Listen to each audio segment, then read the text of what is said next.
अरे कि हरिहर टिकुलिया लहरदार टिकुली सटले बानी आ यही रे टिकुलिया पर 3 जना के रखले बानी तो यही रे टिकुलिया पर 3 जना के रखले बानी तब पुलिस दरोगा हवलदार टिकुली सटले बानी हरिहर टिकुलिया लहरदार टिकुली सटले शादी हमारे झारखंड में तहारा ला फील नहीं खे अब दिल के फंड में तो लइका गावेला कि भूला गइलू पिज्जा खियावत रही डेली भूला गइलू पिज्जा खियावत रही डेली कहाँ राजा भोज कहाँ गंगू तेली कहाँ राजा भोज कहाँ गंगू तेली।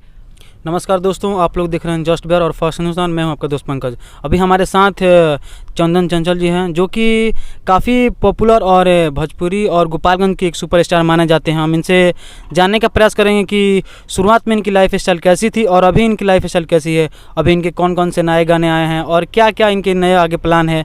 काफ़ी सारे बात पर बात करेंगे। तो सबसे पहले इनके हाल चाल और काफ़ी सारे बात करेंगे, उसके बाद आपसे अभी से इनको रूबरू कराते हैं। तो सबसे पहले सर आपका स्वागत है और आप अभी कैसे हैं? सबसे पहले तो हम गायक चंदन चंचल और आप श्रोता समाज के सभी कोई के हमार बार बार प्रणाम बा, नमस्कार बा। साथे साथे जस्ट बिहार के न्यूज पे जे भी जुड़ल बा सभी कोई के हमार प्रणाम बा। साथ आप सभी हमार गाना हरिहर टिकुलिया के आप सभी बहुत सारा प्यार आशीर्वाद देहनी, बहुत सारा योगदान देहनी। एक बाद हमार अगला गाना जौन कि गौना गौना रटत रहनी हूँ गाना के आप सब काफ़ी आशीर्वाद प्यार देहनी और हम उहे गाना गाइले जौन आप सभी पसंद करीले, सिंगार रस वाला जौन वो सबन के हमरा आवाज़ रो सबन के जौन भावेला वही सिंगार रस टाइप के हम गाना गाइले। अच्छा सर, सबसे पहले आपका टिकुलिया वाला हरिहर टिकुलिया वाला गाना वायरल हुआ था। हम चाहेंगे आपसे कुछ खास बात करने के लिए, उससे पहले चाहेंगे कि आप वो गाना एक बार गाकर अपने दर्शकों को और हमारे दर्शकों को सुनाना चाहें।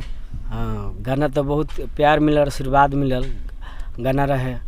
अरे कि हरिहर टिकुलिया लहरदार टिकुली सटले बानी आ यही रे टिकुलिया पर 3 जना के रखले बानी तो यही रे टिकुलिया पर 3 जना के रखले बानी तब पुलिस दरोगा हवलदार टिकुली सटले बानी हरिहर टिकुलिया लहरदार टिकुली सटले बानी। जी, अभी आपका कौन कौन सा नए गाने आए हैं और अभी कुछ एक गाना अभी आपका कौन सा नया गाना है वो आप गाकर सुनाइए। अभी तक गाना ओकरा बाद आइल देवरा मरले बा पाइना से देवरा के देनी ना चुमा तो जी जी, और ओकरा साथ बहुत गाना आइल जिसमें काफ़ी योगदान आशीर्वाद सभी श्रोता समाज के मिलेला, हमेशा मिलेला। ओकरा बाद अभी फिलहाल में हमारा भी तुरंत एगो गाना आइल बा कहाँ राजा भोज कहाँ गंगू तेली जी जी, जौन कि हमारा चैनल पे मौजूद बा चंदन चंचल ऑफिशियल पे, जकर गीत बाटे में सोनू सुधाकर जी के और संगीत आर्या शर्मा जी के बा और शिल्पी राजा में डुएट में गौले बड़ी जिसमें के गाना बहुत अच्छा बा। वो एक लाइन हम आप सबके सुनाएम लड़की के बा कि सेट भइल शादी हमारे झारखंड में तहारा ला फील नहीं खे अब दिल के फंड में तो लइका गावेला कि भूला गइलू पिज्जा खियावत रही डेली भूला गइलू पिज्जा खियावत रही डेली कहाँ राजा भोज कहाँ गंगू तेली कहाँ राजा भोज कहाँ गंगू तेली। और ये गाना बा कि जौन कि साफ सुथरा एगो गाना बा।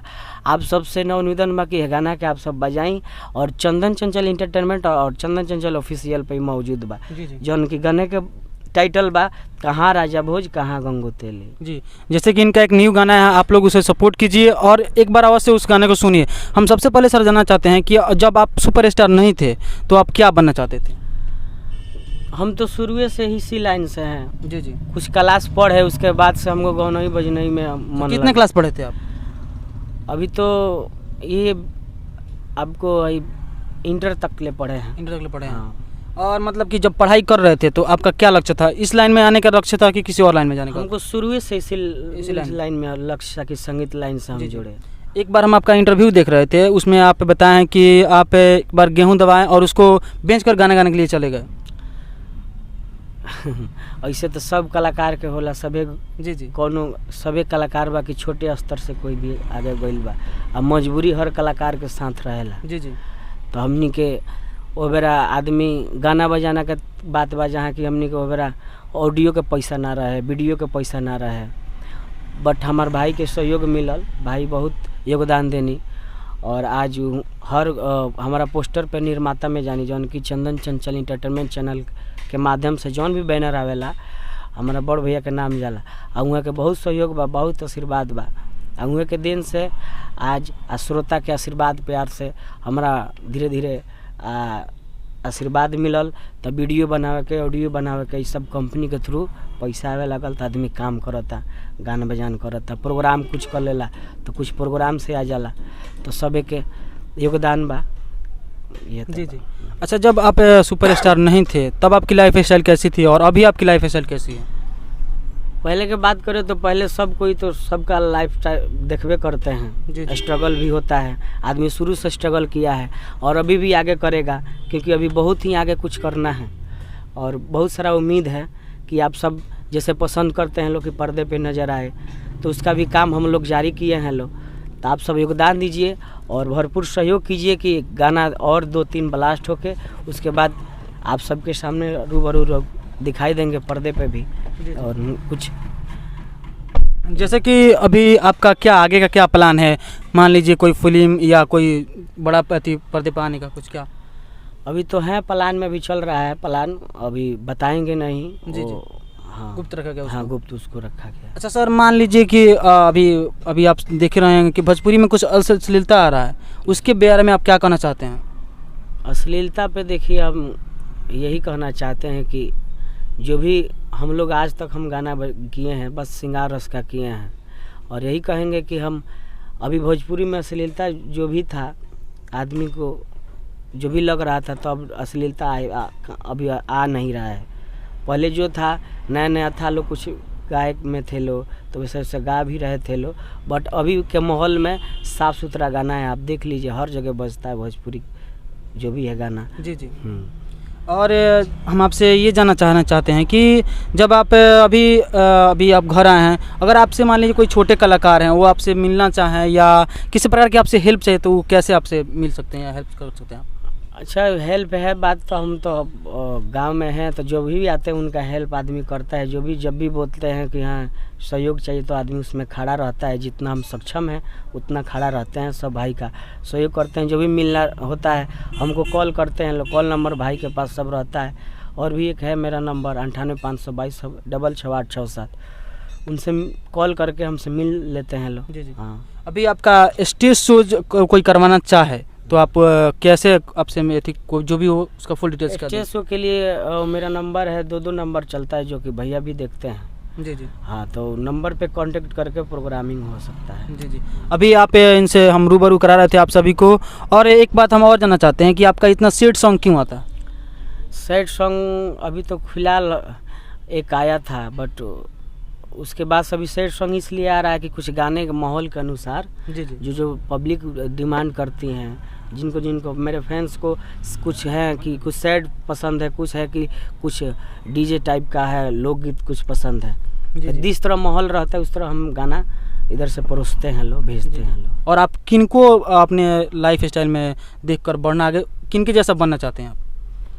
अभी तो लाइफ स्टाइल की बात करें तो हम लोग शुरू से बड़े भैया खेसारी लाल का गाना, वहाँ के गाना हमनी के देख के गैनी से सीखनी से, बड़े भैया पवन सिंह भैया बानी, वहाँ के भी गाना सुन के आदमी गावे बजावे के सीखल। जी जी। आ वहाँ लोग हमनी के बहुत आगे और कुछ सीखे के बा। जी जी। हाँ।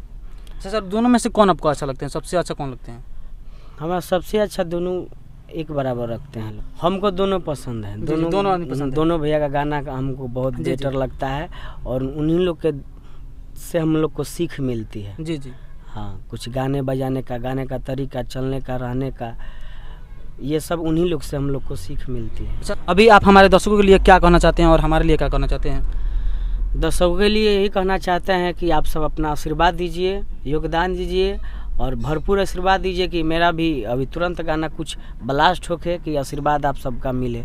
और साथ साथ आपको भी बहुत बहुत धन्यवाद कि आप हमारे घर आकर हमारा इंटरव्यू लिए, और साथ साथ फर्स्ट हिंदुस्तान के और जस्ट बिहार के भी बहुत बहुत थैंक्स, बहुत बहुत धन्यवाद जी। आप सब श्रोता के बीच हमारी न्यूज़ पहुँचावत अनिलो, तो आप सबके भी और ये न्यूज़ के भी हमारा बार बार प्रणाम रही, नमस्कार रही जी। आप लोग हमारे साथ देख रहे थे कैमरामैन अरविंद के साथ पंकज की रिपोर्ट।